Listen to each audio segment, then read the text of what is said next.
them. It's been a lot of discussions happening, and it's time now that we see what has come out of those discussions. So this session will essentially talk about the key takeaways from this workshop, and it will be chaired by Sunita Narayan, the Director General of the Center for Science and Environment, India. And before I hand it over to her, like always, but I have two different announcements, not for cameras and microphones, but it's that we are live. The link is, we will be live streaming this. And also all the presentations that have been made are on our webpage. I've shared it on chat. You can access it. In case you would like to share your interventions with us in writing, please feel free to do so. We'll be happy to take it up for consideration. And this is particularly for those who will be presenting. I will share the screen, so we do not have our Indian arrangement of timer, but we'll make sure that that you get 6 minutes to speak. But I'll roll the slides for you. Thank you so much, and over to you, Sunita ji. Thank you, Rajeshwari. And I think we can all agree that this has been a very stimulating 3 days. And I have to say, as I begin the last session, that it has exceeded my own expectations. That when and we were planning it, and I hope all of you who are with us today at the last session agree, when we were planning it and it came, the entire need for this conversation actually came out of the fact that as a member of the GLG, the Global Leaders Group, I was feeling very strongly that we were missing the voices of countries from Asia, from Africa. And I also was feeling very strongly that we were not really coming to with the implement, that we understood the broad framing of the problem, but we were still not clear in terms of what should be and how should we implement the agenda.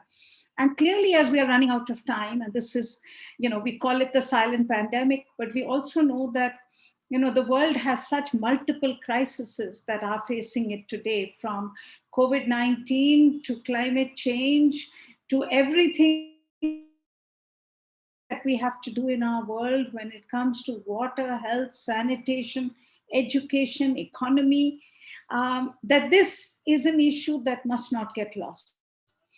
And so towards implementation. And that's really where I felt that the real, we need to know more from each one of us, how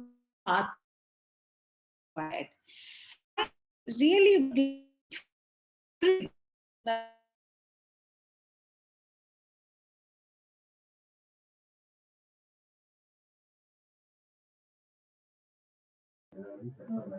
Sunita ji, we've lost you. I'll just check.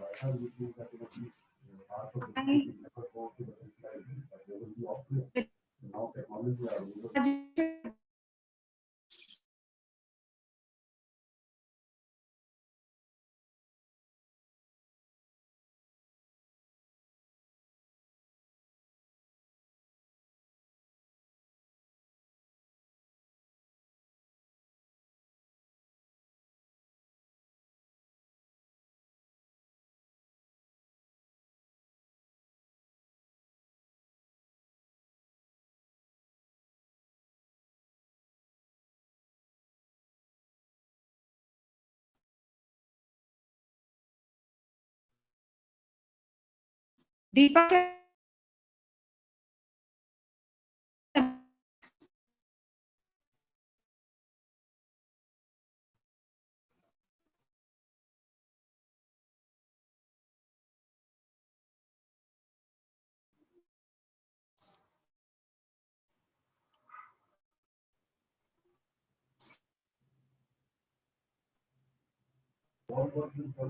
Sunita ji? Yes. You're back.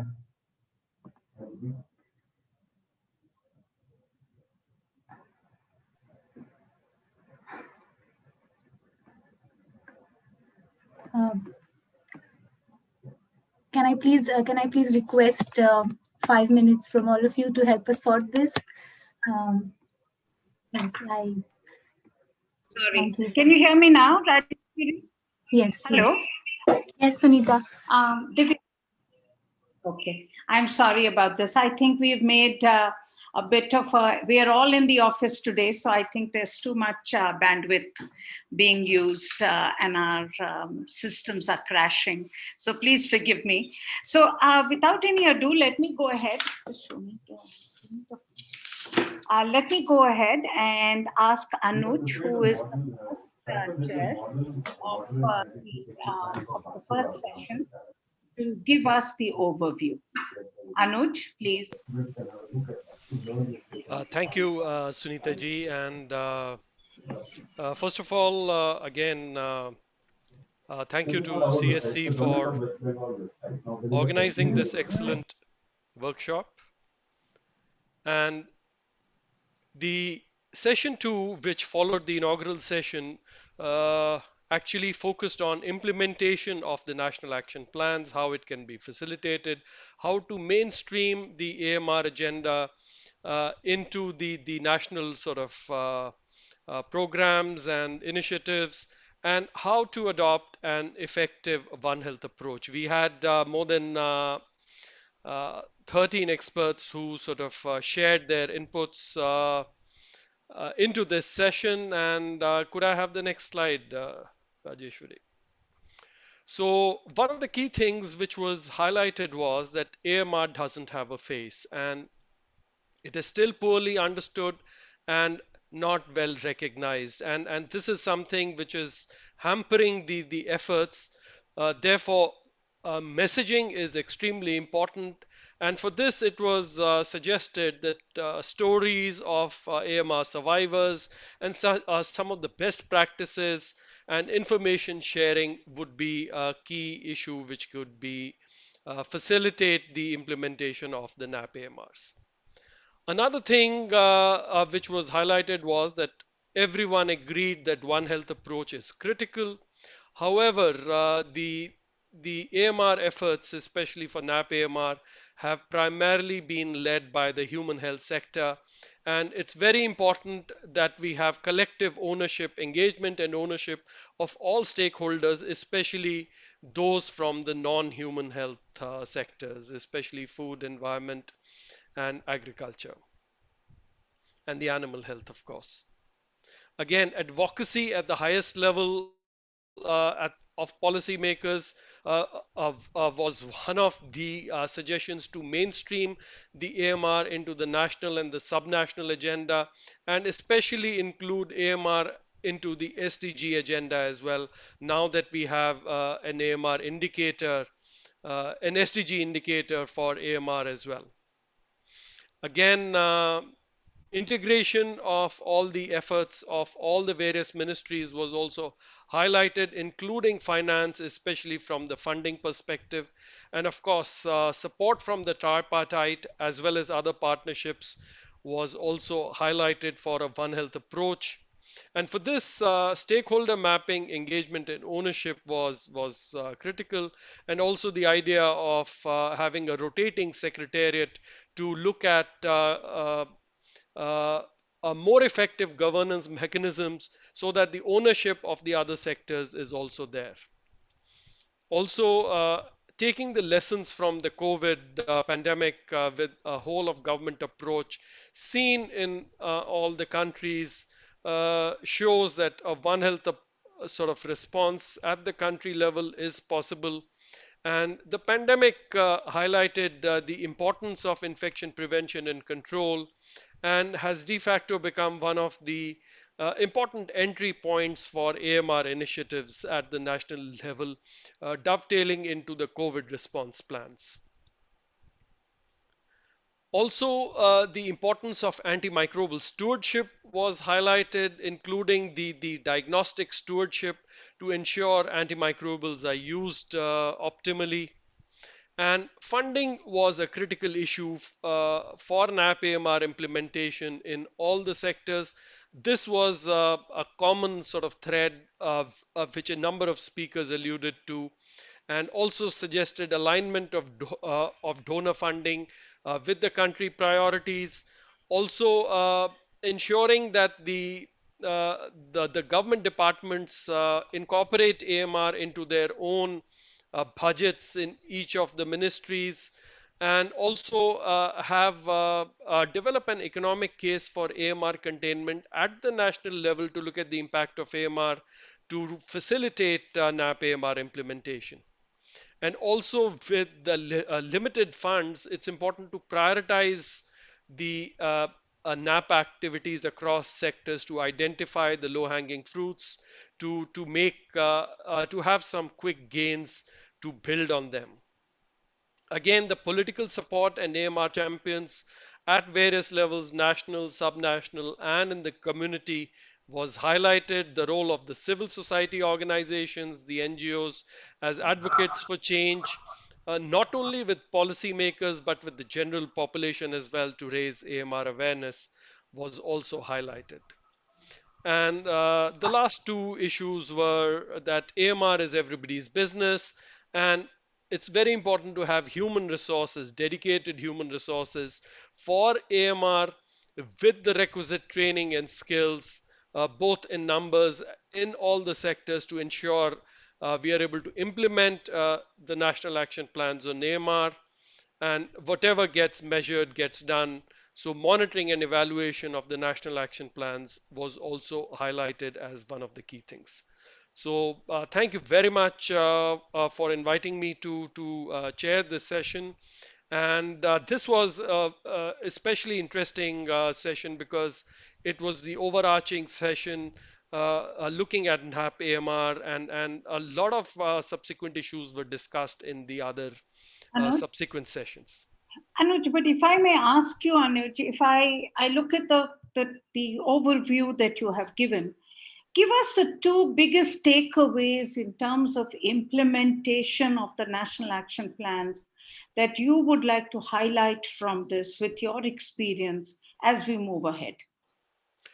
I would take the help of the presentation by Dr. Offrin, the WHO representative to India, in which he highlighted that we need to reimagine the AMR coordination mechanisms. If we have to have a One Health approach, we need to have identified human resources in all the sectors, and information sharing has to be facilitated across sectors. So the key things would be AMR coordination at the national level, as well as an AMR dashboard at the national level to sort of really push the AMR agenda and to facilitate the implementation of the national action plans. Good, thank you. So we will put that in as two of the priorities that we should be working towards in terms of implementation as well. Can I now call upon Anthony, the session 3, which was on political commitment and funding to contain AMR. Anthony? Thank you, Sunita. With thanks to our great panel of speakers and our session participants who brought diverse perspectives and insights, both from their questions and presentations, our takeaways covered both dimensions of political commitment and funding to contain AMR. And as we described in our session, only a few years ago, AMR appeared to be on the ascendancy. Then WHO Director General Margaret Chan warned of a post-antibiotic era. The World Economic Forum declared it the next great global challenge in 2016, and the UN General Assembly took up AMR as only the fourth global health issue in its history that same year. So where are we as we approach 5 years after the UN General Assembly adopted its high-level political declaration on AMR? Well, from those sharing country perspectives from India, Thailand, Malaysia, and Bangladesh, we heard how NAP implementation depends on political buy-in, strong governance structures, and a whole-of-government approach with greater involvement of the finance ministry and investment to tackle AMR. To move, as Marcus Moll from CETA noted, from commitment to action, there is a need for multi-sectoral coordination.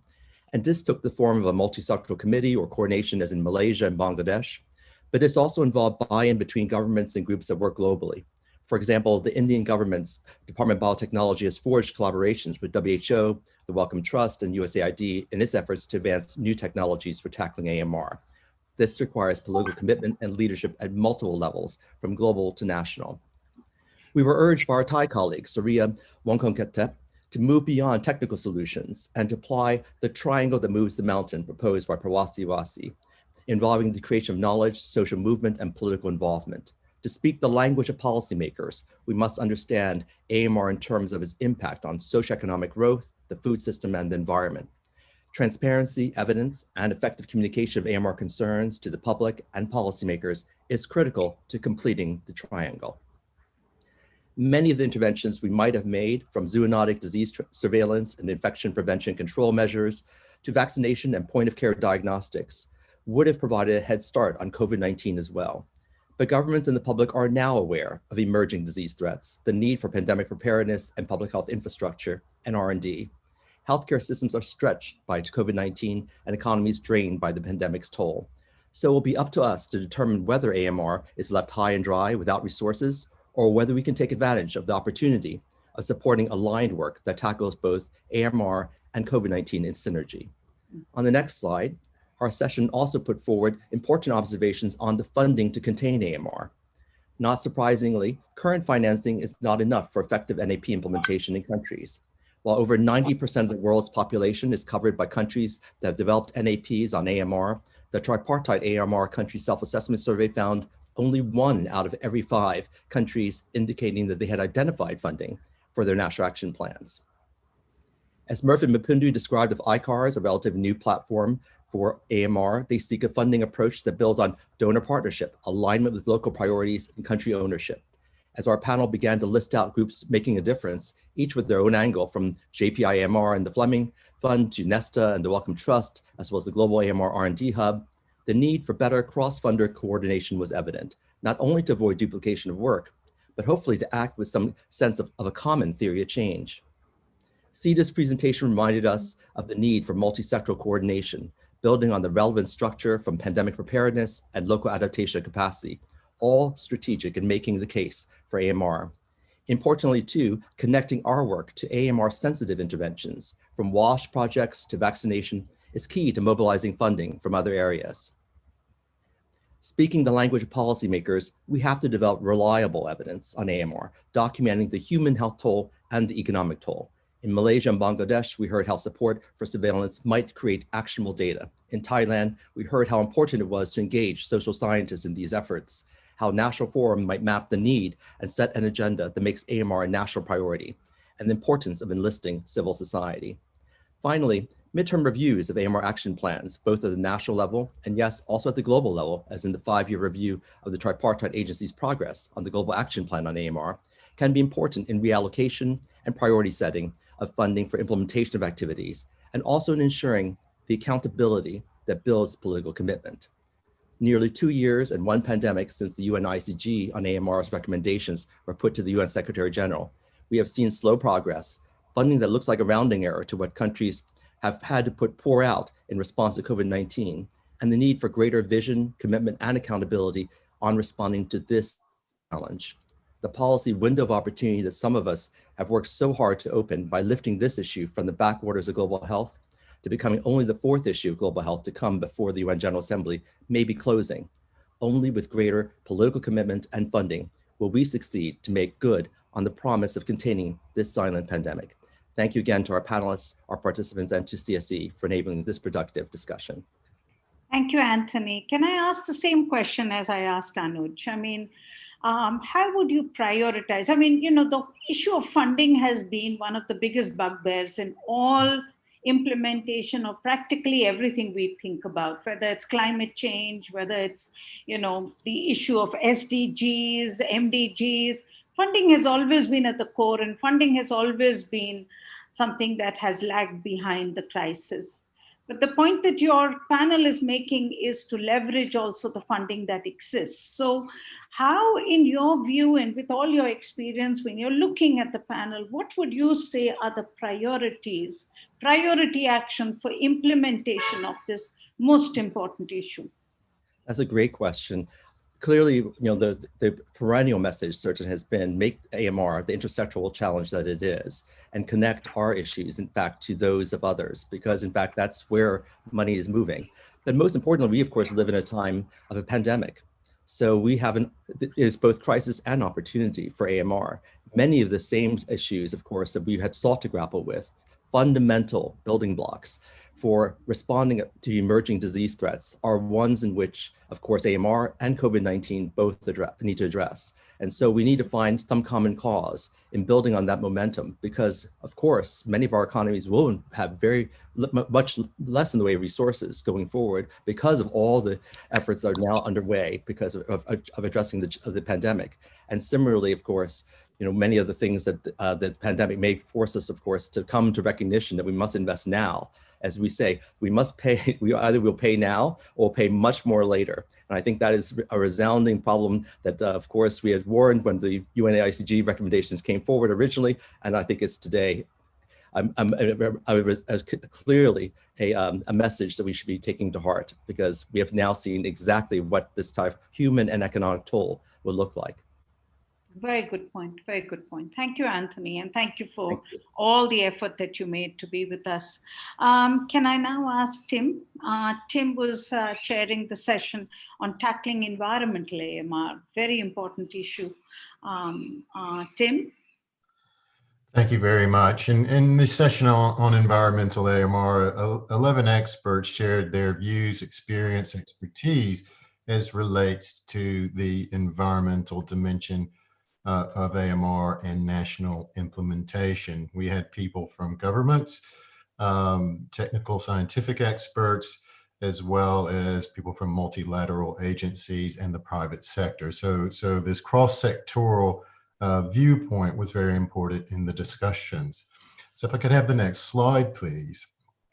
One thing that's very, very important that's emerging from this is that the framing of environmental AMR should be adapted, and it's one that should better articulate the fundamental role that the environmental dimension of AMR will play in controlling AMR overall.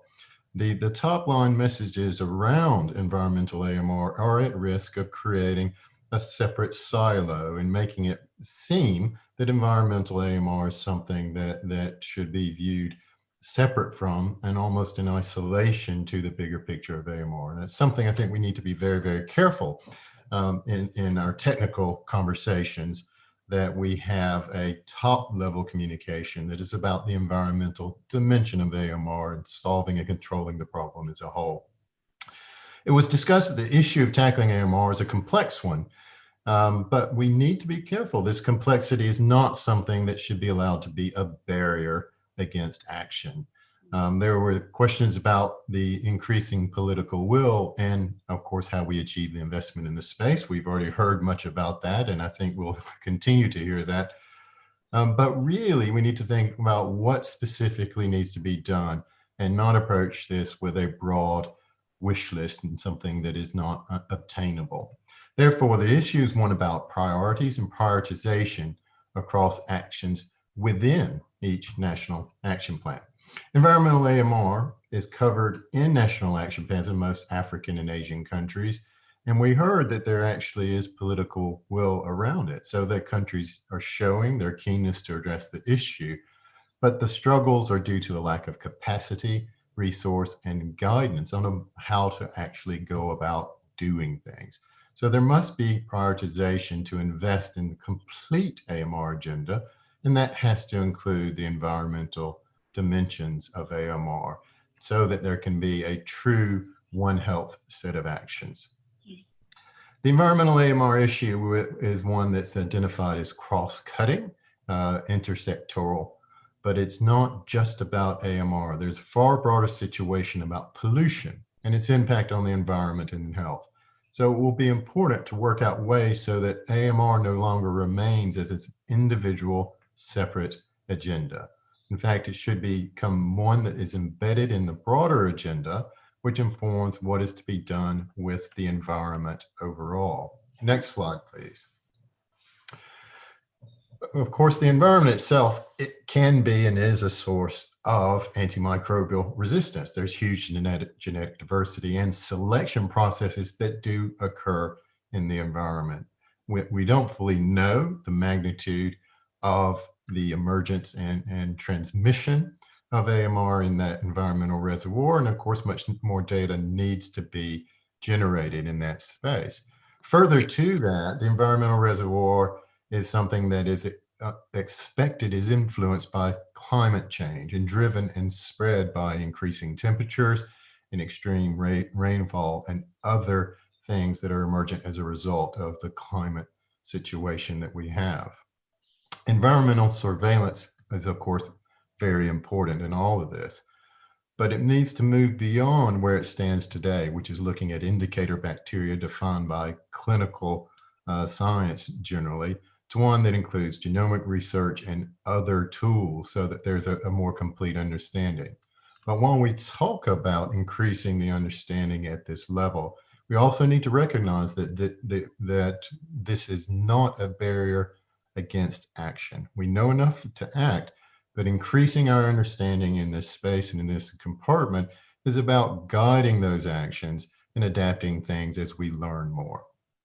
Surveillance of AMR in the environment is very resource intensive and technically demanding. And this is an important point as we look at what can happen in African and Asian countries.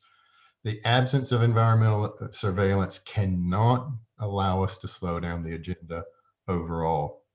Moreover, measuring the indicators requires expensive instrumentation, and this could be difficult for countries in the LMICs. So the focus of LMICs should be on managing waste well through affordable waste management approaches and avoid monitoring becoming a barrier in itself. So another way of stating this is that let's look at the opportunities to do things we know how to do, which can be done at a relatively lower cost to address the problem and manage the problem, while we come in behind building the capacities to better understand the effectiveness and impact of those solutions.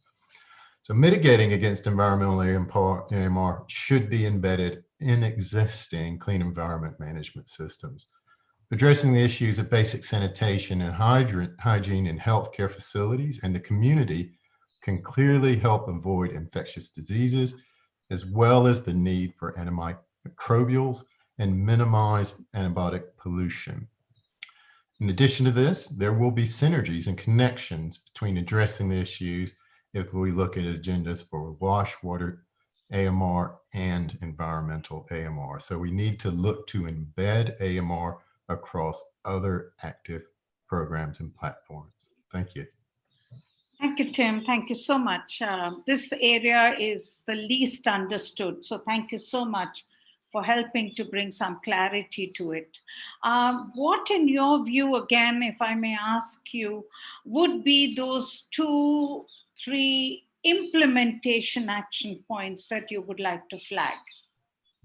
So I think the first implementation action point would be at bringing forward the water treatment capabilities in hotspots. This is something that was discussed in the workshop space, and is a recurrent theme that there are tools available, and those should be implemented. Let's not continue to analyze the situation, but rather implement those kinds of interventions that we know can have a positive effect, and then build behind those. So that's a very important thing, is identifying those things that can and should be implemented today and not treated as a research activity.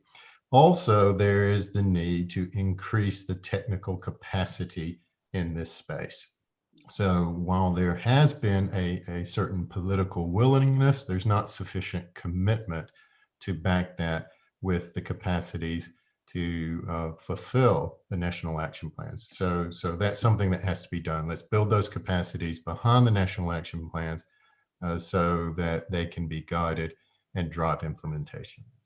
So wastewater, particularly in hotspots, and build capacity in national action plans so that you can actually start implementing the environmental aspects. Good, good. Okay, very good.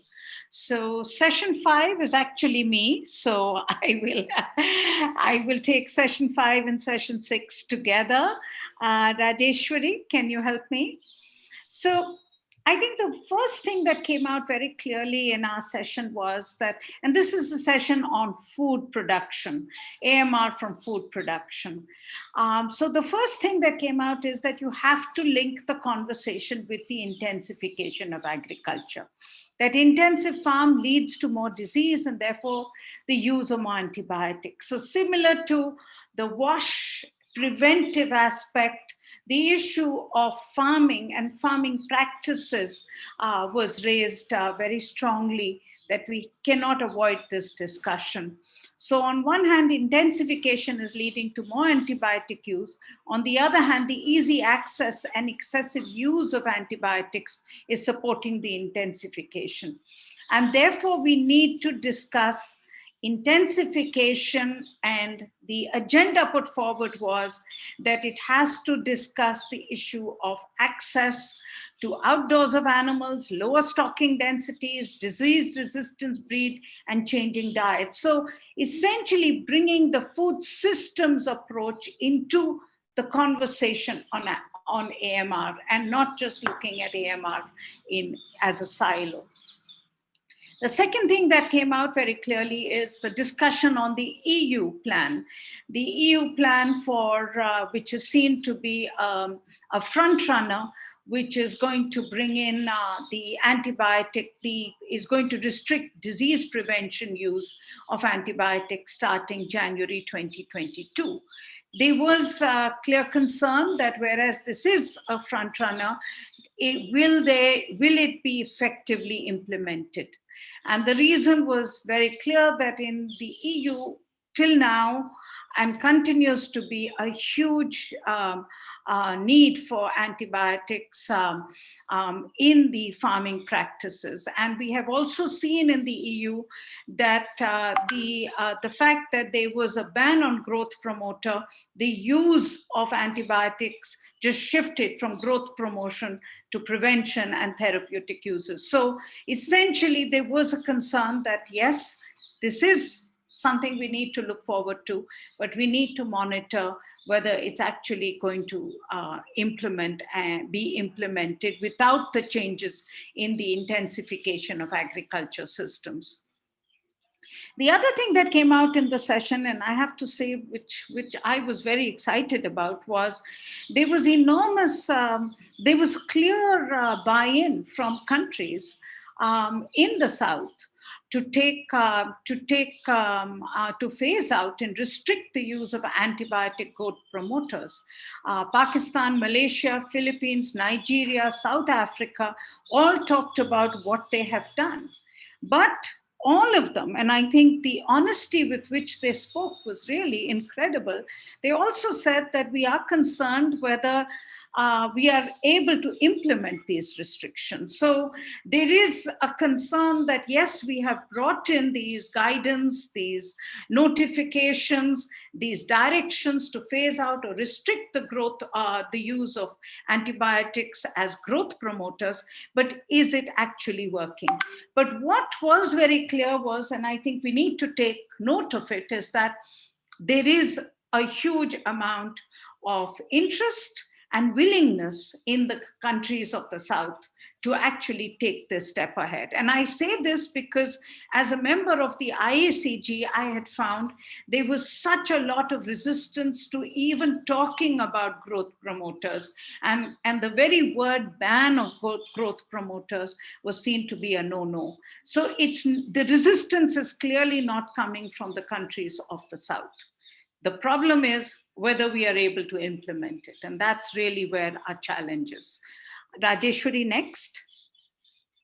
The other thing that came out is that the OIE report and survey was discussed. And that shows that that corroborates, in fact, what we heard from different countries, that many countries are moving towards a ban of growth promoters. But one of the points that was made was that the OIE needs to be more transparent by naming the countries.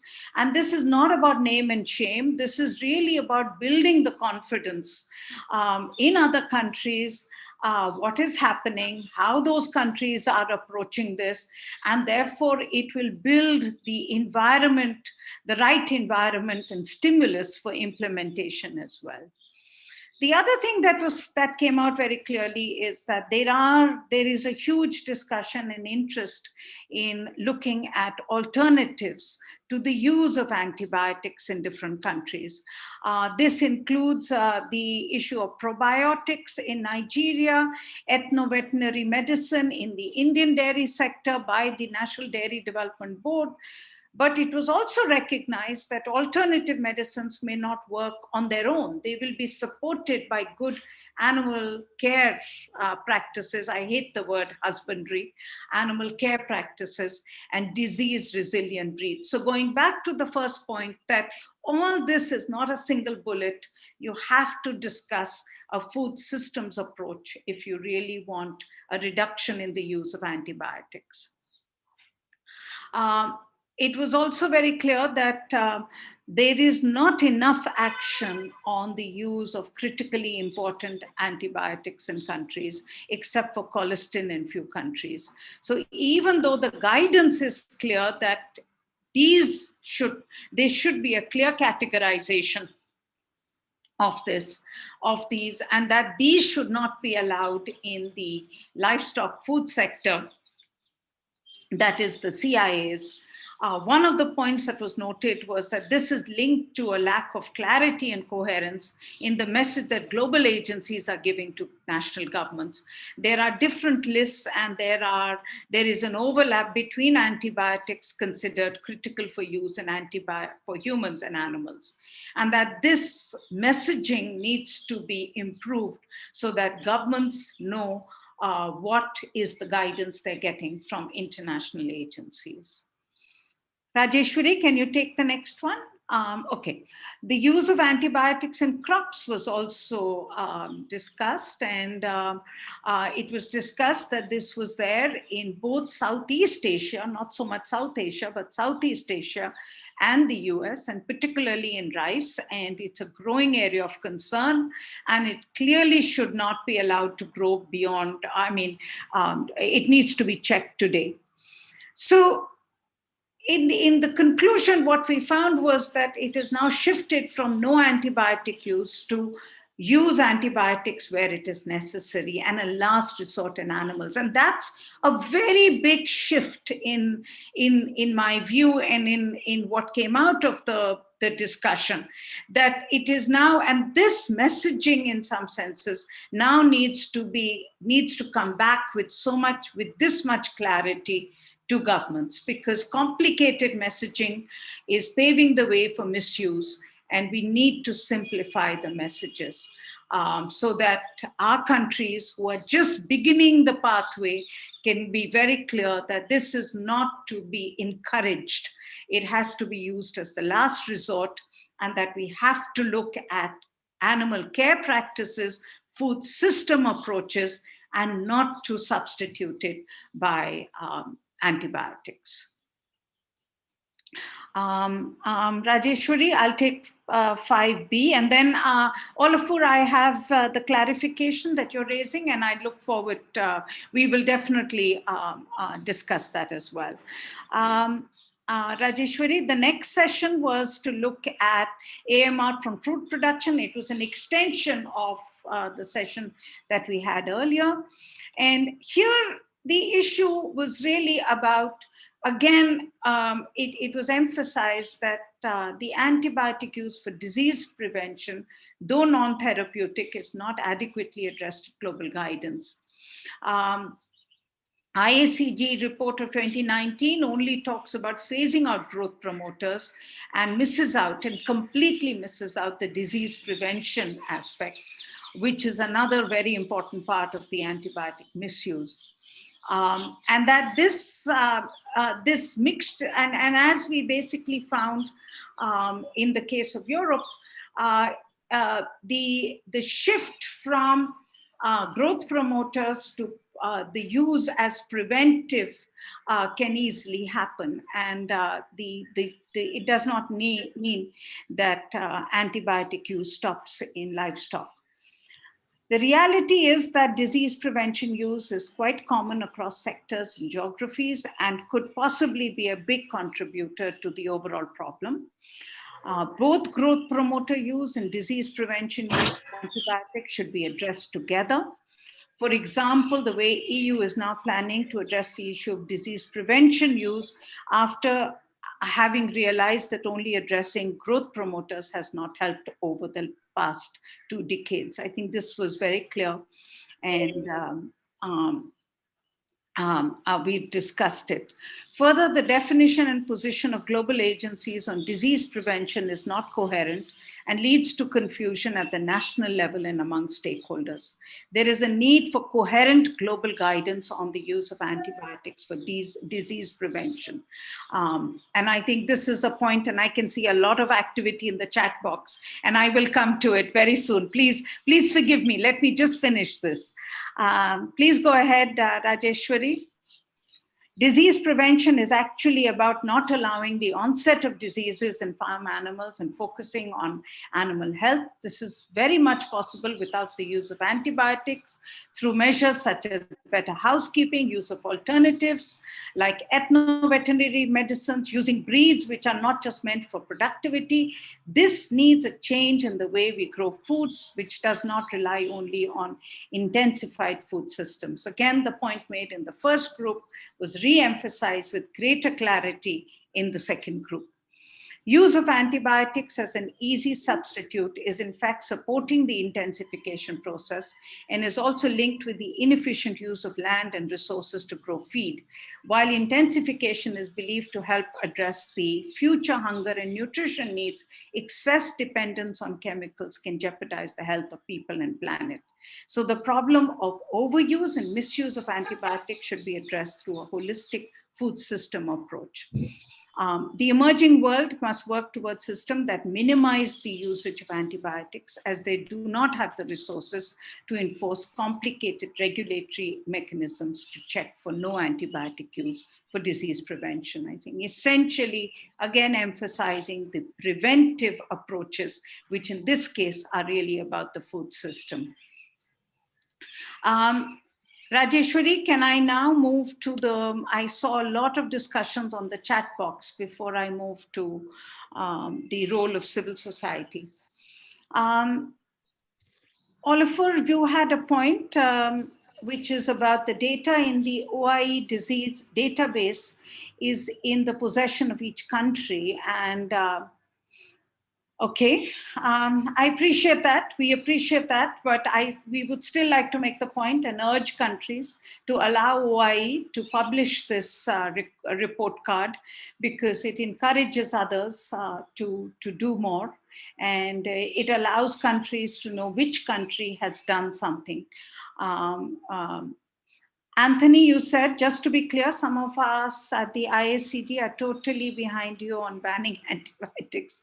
Yes, I remember that, Anthony, but you'll also know that we didn't get what we really had very weak text at the end of the IACG. And so I think what we should recognize today is the movement ahead. I think post IACG, I can see a movement ahead where we have moved from resistance to really a much greater, deeper understanding amongst all of us. Yesterday, I could see everybody was on the same page. I don't think we were actually contradicting each other on this issue or differing with each other. We actually all came up with this very clear understanding that we did not want the use of growth promoters, that this was about food production. It was not about disease control, that we wanted the use of antibiotics to be seen as the last resort, that we didn't want it to be used randomly, liberally, and that governments had very clear guidance on this. So I think there is a very clear acceptance and an understanding on this. So is there anything else, or can I then move on? It's a horrible role to play when you're the chair and the speaker, so forgive me. But if I can now move on to the next session 6, role of civil society, consumers and media in controlling AMR.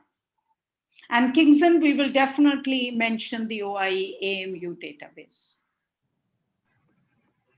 Okay, so I would be talking about the key takeaways. This was session 6, chaired by Rajiv Sadanandan. And this was about role of civil society, consumers, and media. And I do not have a presentation. These were sessions held today, so I actually have paper notes. So I'll try my best to sum it up. There were about 11 experts from civil society and also from country level focal points and media. So first I will talk about the role of civil society.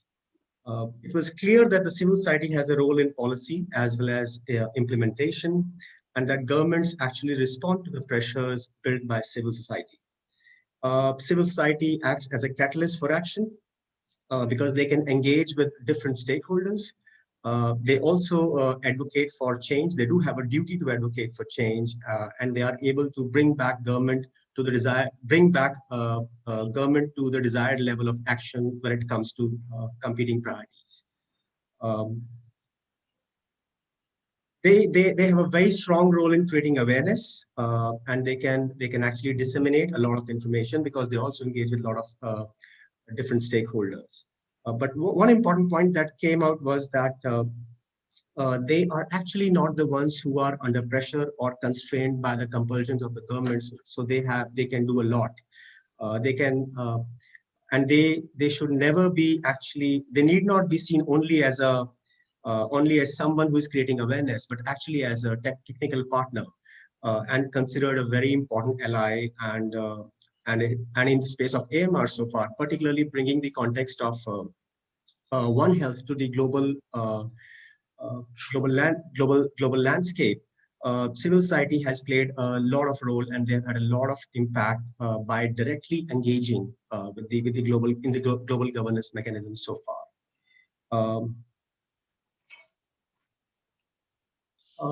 Another point that came out was that civil society has they are able to very well operate in the push and pull mechanisms, let's say push and pull factors, which typically are there in this scenario. For example, the issue of access and excess, the issue of sustainability and affordability. It was discussed that they are best placed to actually operate under these constraints, and they successfully do so. The role of evidence also came up very strongly, wherein the civil society that civil society, based on the evidence, if they generate a very credible, verifiable evidence, they can actually forge partnerships based on those, and that partnerships and networks need not only be with civil society folks, but of course also be with the governments, policymakers, consumer groups, so on and so forth. So the importance of networking and partnership through the verifiable evidence was very important that came up. It also came up that they need to be now empowered, both by the governments as well as the international organizations, in the sense that the kind of role they play in both policy as well as policy design, policy formulation, and implementation. So that was with reference to civil society. Now, let me just briefly talk about the role of media. Now, it was clear that media has a very wide reach, and the role of media is big, particularly in this context of AMR. But communicating AMR so far has not been easy. It's not like COVID. It is not one disease, and media has so far struggled. But the question is that while the media knows that they have a role, or the stakeholders know they have a role in AMR, is the media doing it? And that was one very pertinent question, because the media also, it came out that the media has a tendency to actually ride on a peg. For example, in the case of COVID, several issues of water, sanitation, antibiotics, AMR per se, also kind of, at least in the context of India, we could see they came up, they were talked about a lot in the media. But the question is the media mature enough to actually talk about these issues once these pegs or once these once it cannot no longer ride on a particular peg. And also the other question was that considering the fact that that AMR is not really covered, maybe it is covered as on today. There came a point that today, at least in the Indian space, the coverage of AMR is similar to the coverage of air pollution in 1990s or early 2000. In that context, the question is, why is it so? And the simple answer was that it is not a visible threat. And media would not really be talking about things if it is not visible. So therefore, the role of educating media, the building a cadre of journalists, giving them credible information so that they can actually create awareness in the consumers becomes very, very important. And and particularly in the context of public health journalism, which is actually I mean, the situation is abysmally low in this case right now. So the role of civil society and is actually, let's say, very, very critical when it comes to feeding the information, training the media, briefing the media with credible information so that they can take the message forward. The role of social media also came up, and of course, it was mentioned that it's a very powerful tool, but of course must be used very carefully. But it has a lot of impact. Media is of course powerful, provided that we also actually treat media with respect. That point also came up. And the role of the media persons, of course, their role is not to sensationalize. Their purpose is to sensitize. So that kind of demarcation has to be exercised. And of course, how do we address the issue of jargons? I mean, you have to make it simple, but at the same time, uh, uh, the tendency of entering into jargons, which of course is no longer not very useful for the consumer. So within this context, it was agreed that it was discussed that even if the evidence is very scientific, evidence is complex, but it must be simplified for the consumers, and that is where also a better understanding or a common understanding has to be arrived at before media starts taking up in this case. Then coming to the role of consumers, so clearly consumers have in the AMR scenario, consumers have a low perception of the risk so far. And therefore, the role of civil society as well as the media also to engage with the consumer to actually elevate the level of risk is important, and rightfully so, educate them, give them the actual sense of the threat, and so that, I mean, that's very important. Another aspect that came up was that if you make the consumer aware that this particular issue can cause AMR, or it's a product which might as well lead to AMR, they can stop polluting by themselves. The issue of social trust actually came up, that only if you do not have a social trust, then of course you would lose the because it is crucial to change the behavior, and that of course would also is linked with the inclusion of the consumer in both the decision making as well as implementation. And it was clear that certain section of consumer, for example, school and college students particularly, can act as an ambassador. They are like force multipliers to this entire change making process. So that also was very useful highlighted. But one very important thing that came up was fear mongering or creating fear is actually a very dangerous recipe, and it could actually be a counterproductive. So it has to be very, very carefully dealt with. Sensitization has to happen at the right tone and at the right level. So that's essentially about it, Sunita. Amit, because I'm running out of time, I will ask you to move to the last session as well, because it was a very important session chaired by Carlos Correa of the South Center, and some very fascinating issues came out of country level expectations, the whole issue of global governance and the whole issue of national governance. So please, Amit. Okay, so first of all, what came out was that the momentum, regardless of the current COVID pandemic, the momentum has to get back to its shape now, and the COVID has delayed it. It has now, but the learnings from the COVID should actually shape up the future action on AMR. And the whole of society, whole of government approach that's been followed in the COVID response perhaps could also be followed in the AMR response. The other major element that came up was that countries have huge expectations from global governance, and on a couple of fronts. One, of course, is the financial support. And in that context, it came up that yes, the funding, of course, has to be tied up with the public need and the needs of the country, and the entire mobilization and prioritization of funding has to be aligned with that part. And the current scenario of funding is not really good, and the existing funding, whatever it is, has to be best utilized. And this funding, of course, is something which is one of the biggest barriers right now, biggest bottleneck. So herein, the role of the expectations from the global governance is quite high. The other important aspect was the advocacy at the highest level, and because it was very clear that the global governance has to actually, their primary responsibilities is facilitating national action. They have to support the national program, and they also there's a clear need for a strong global governance response because of the slow progress in the last couple of years. So and of course, uh, the fact that it is AMR is not only a health agenda, is more of a development agenda. So that kind of role can only be played by a global governance system. And so that was the one thing. Another point in this was about treaties, whether we should have a treaty right now.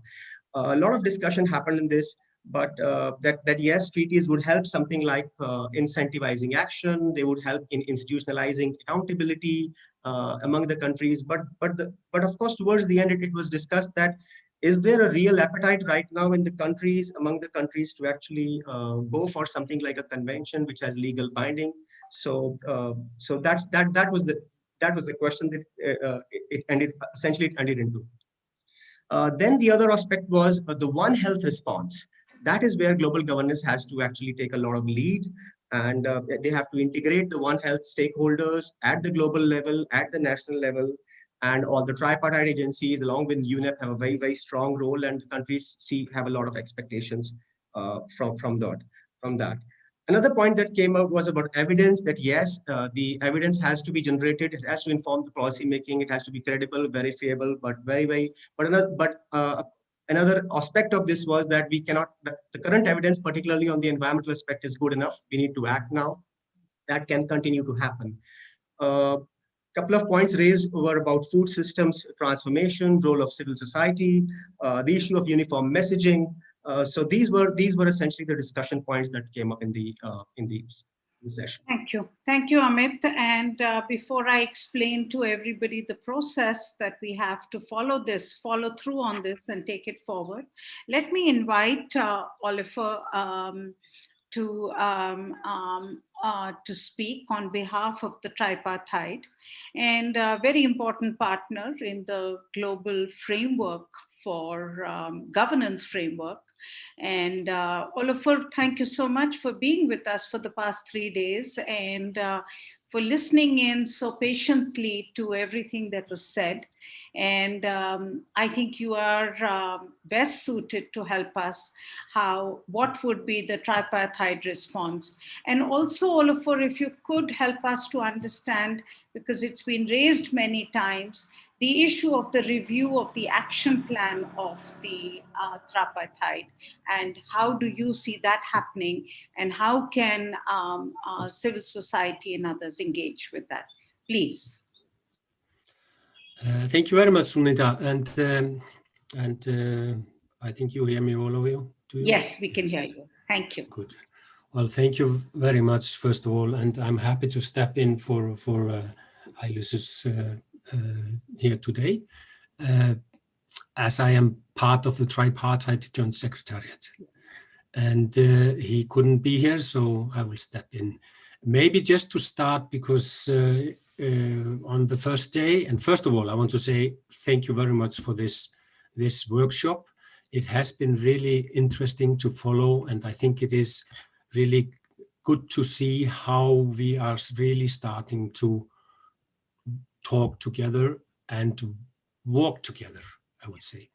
So we are actually, the actions are actually showing already. And I think that is very important. And I also want to congratulate you on the program because it has really touched upon areas which are of high importance. Just to tell you a little bit before I continue with kind of key takeaways, the Tripartite Joint Secretariat is hosted by WHO and has liaison officers from FAO and from OIE. The two UN agencies, FAO and the WHO, and then the OIE, which is an international organization. We are not part of the UN system. But we have been working together for many years. And now in this joint secretariat on AMR. So, and more we are working with UNEP, which is really a good thing. And I think it's very important what we have heard about the environment and the importance of the environment today. We have listened also to, what can be done with the environment, and maybe this idea of contain at source in a way, to really see how can we make sure that the environment is contributing as little as possible to this big problem. And then we also on the environment, and from UNEP we have heard, we need a lot of more information and evidence, but we still have enough to start now. And that's really something that we should take with us home. Others have actually also mentioned quite a lot of what the Tripartite Joint Secretariat is doing. I mean, we are Secretariat for the Multi-Partner Trust Fund on AMR. Many have mentioned the MPTF on AMR. We are also Secretariat for the Global Governance Structures, as you know, Sunita, as part of the GLG, and we have high expectations for the GLG. The other ones are in the making. So hopefully within this year, at least one of them, or even both of them, the independent panel and the partnership platform will be up and running. So that is some of the things that we are actually working very hard on today in the Tripartite Secretariat. On our action plan, we are also working on a strategic framework for the tripartite with really good inputs from UNEP. So that is also very, very important, and we hope to have that finalized now. And based on that, we will then have a 3-year action plan. So if we go to the key takeaways from this, I think there are many things actually that we listened, and I was really interested also in the last session to see what the countries expect from the global governance or from the global level in a way. And so we have many lessons or many ideas to take home from there. But some of the issues, I mean, the importance of leveraging on expertise, that is really important. And when I say expertise, I don't only mean human health, animal health, plant health, environment. I also mean social sciences. I mean civil society. I mean the government structures, because all of us, the academia, the media, all of us, we have a role to play. And that is the important. And so when I say expertise, we have expertise in different areas, and we have to make use of all the expertise we have. And that's the important thing. Also the importance of prevention. And now I'm not talking antibiotics as a preventive. I'm talking prevention. I'm talking IPC. I'm taking WASH. I'm talking biosecurity and animal health systems and plant health systems.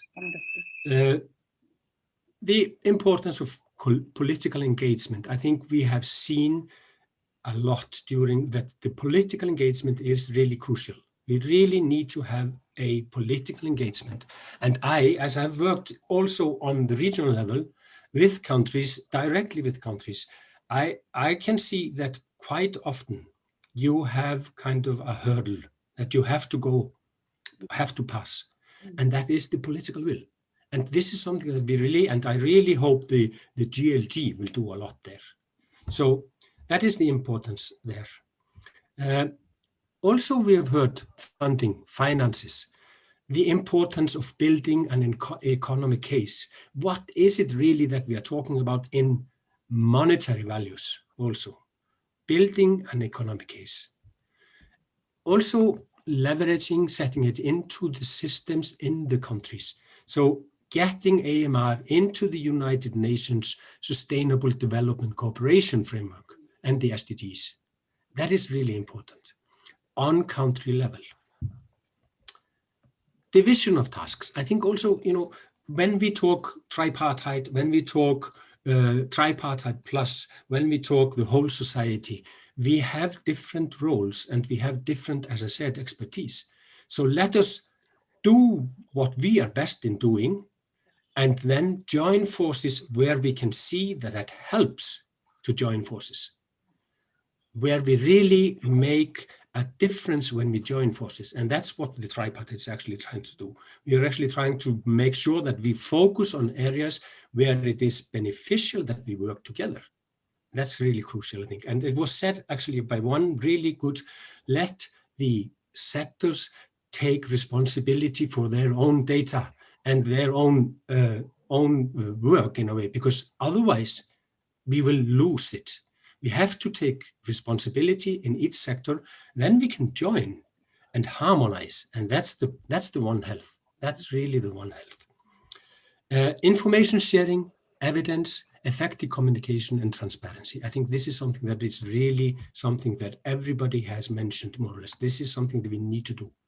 So maybe summarizing a little bit, whole of society, that's important. Whole of society.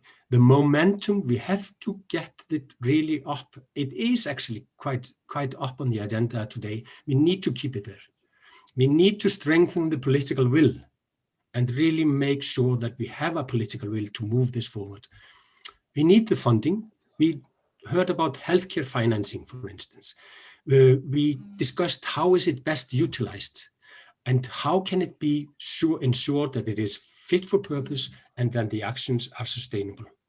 The advocacy, technical know-how, this is also something that we said, and that's not only what I said, animal health, human health, plant health, environment, it's social sciences, it's behavior change, it's participatory sciences, it's, all these different approaches that we as animal, human health kind of focused, we forget too often, I think. That's really important.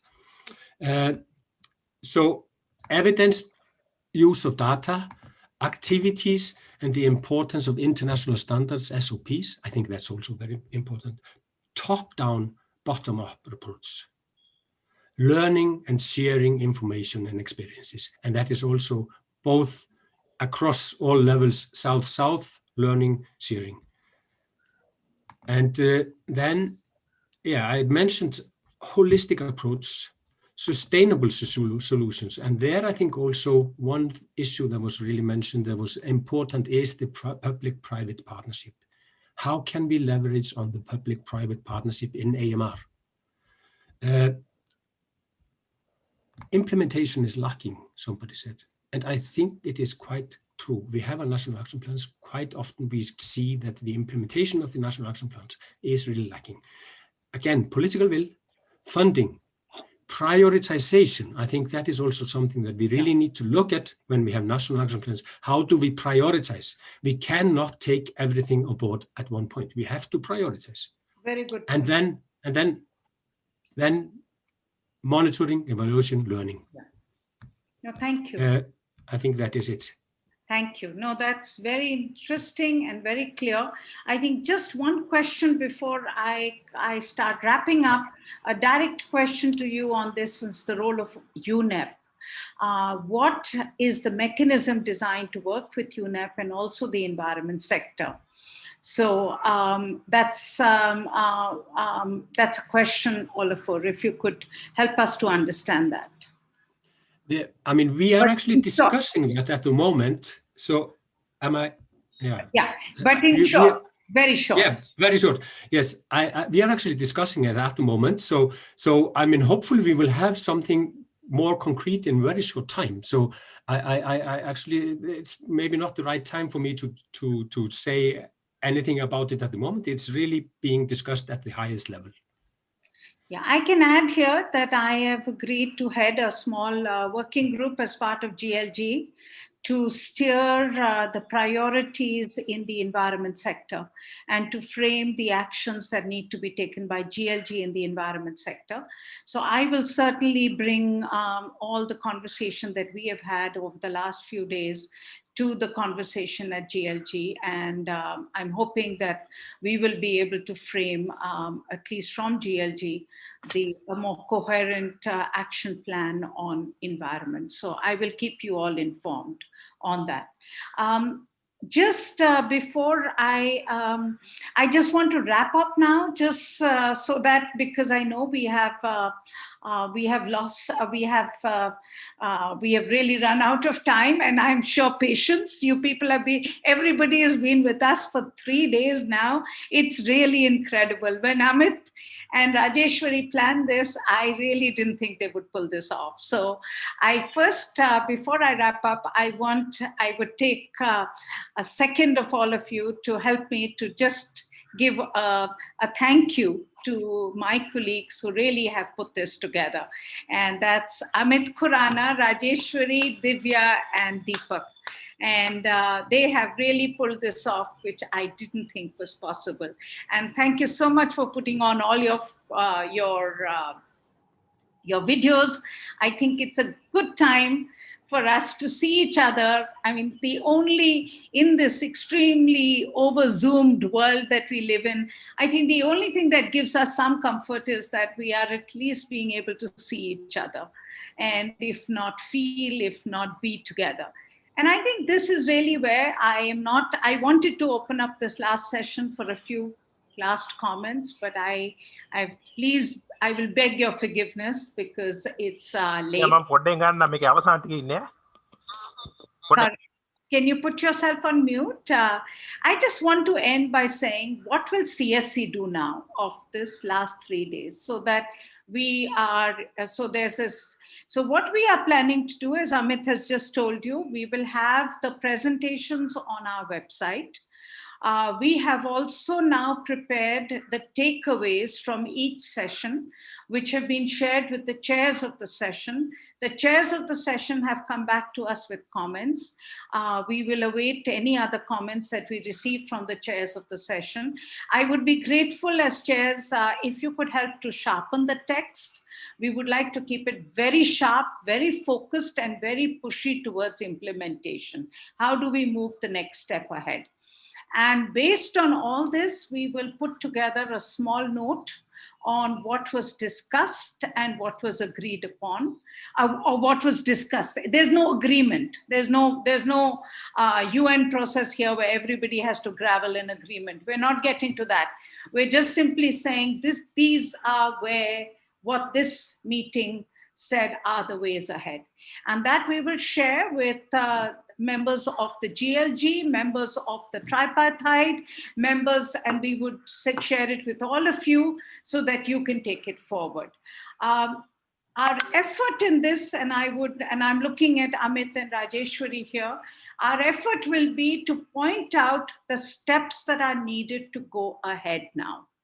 CSC is a small organization where what in the civil society is known as a badass organization. So, and we take great credit in being a badass organization. And a badass organization means that we really don't have the ability to do long-winded text and long-winded discussions. We are very focused on, okay, tell me what needs to be done and let's work to get it done. And that's really where I think the overall consensus I heard from this group of experts, advocates, believers, proponents is we are running out of time. We do not have the luxury anymore of words. We need action. And I think that's where we will try and drive this process. And we will look forward to working with each one of you. This is the beginning, not the end. We are going to be engaging on each one of these issues further over this year and taking bits of it. And in particular, Olafur and Emmanuel and Anuj, our effort will be to now actually detail out the best practices that are happening in countries for implementation, and then see how can we build a much better understanding of how other countries can move. So our effort will be to move ahead, and we will look forward to each one of yours working with us. And we are really privileged. I say this from all of us, but absolutely from the bottom of our heart. We are really privileged that you all spent this time with us, shared your opinion with us, and we could bring together such a wide group of people. I think what we had in the room were people with differing points of view, who came to AMR with the same objective. We need to control it. We need to make sure we can make a difference in this silent pandemic. But the best thing was they came to the AMR with different points of view, different approaches. And I think that's what enriched our discussion. So thank you so much for joining us, and we will look forward to working with you, and we will make sure that we can get some things done all together.